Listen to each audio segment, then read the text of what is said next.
உலகத்திலேயே விசாரணை கமிஷன் அமைச்சது முதல்ல எங்கே அப்படின்னா நீங்கள் எல்லாரும் சொல்லுவீங்க தமிழ்நாடுன்னு சொல்லுவீங்க. இதானே நான் சொல்கிறது புராணத்தில் சொல்லுவேன், நம்மளுடைய வாழ்க்கை முறையில் நான் சொல்லலை. தயவு செஞ்சு அதை நல்லா புரிஞ்சுங்க. புராணத்தில் பார்த்தீங்கன்னா முதல் விசாரணை கமிஷன் அமைச்சதை விநாயக பெருமான் தான். அது எந்த ஊர்லன்னு கேட்டிங்கன்னா இன்னும் உங்களுக்கு ஆச்சரியமாக இருக்கும். திருவள்ளூரில் திருப்பாச்சூர் அப்படிங்கிற கிராமத்தில் இன்றைக்கி கூட அந்த விசாரணை கமிஷன் இருக்கா அப்படின்னா இருக்குது.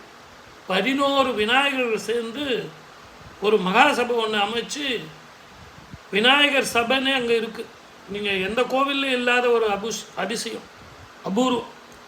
அந்த கோவிலில் விசாரணை கமிஷன் இருக்கக்கூடிய ஒரே திருத்தலம் திருப்பாச்சூரில் வாசீஸ்வரர் திருக்கோவில் அப்படிங்கிற கோவிலில் இந்த அம்மாவுக்கு பேர் என்ன தெரியுங்களா? தன்காதலின் பேர். எல்லாமே அதிசயமாக இருக்குது அந்த கோவிலில்.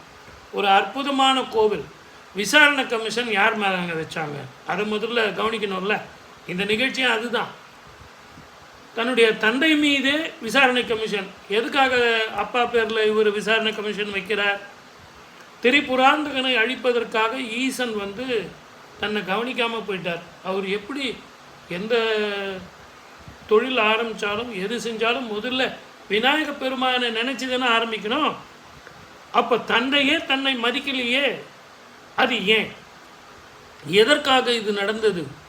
இதனுடைய உண்மையான தத்துவம் என்ன அப்படிங்கிறதுக்காக 11 விநாயகரை வச்சு அவர் ஒரு விசாரணை கமிஷன் அதில் ஒரு ஆலோசனை கூட்டம் ஒன்று போடுறாங்க.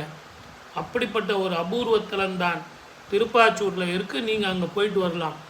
இங்கே நம்ம எதற்காக போகணும் அப்படின்னா, இந்த விசாரணை கமிஷனில் சொத்து தகராறு, பிரச்சனைகள், வழக்குகள், வியாஜ்யங்கள், இழந்த பொருட்கள் எனக்கு கிடைக்குமா சார்? என் சொத்து பிரச்சனை சார், என் பூர்வீக சொத்தை ஏமாற்றிடுறாங்க. அப்படிப்பட்ட சொத்துக்கள், இழந்த சொத்துக்கள் கிடைக்குமானா? கிடைக்கும். அதற்கு நீங்கள் என்ன பண்ணணும்? வெற்றி மாலை போடணும். வெற்றி பெறணும்னா வெற்றி மாலை போடணும். அது எப்படிப்பட்டது?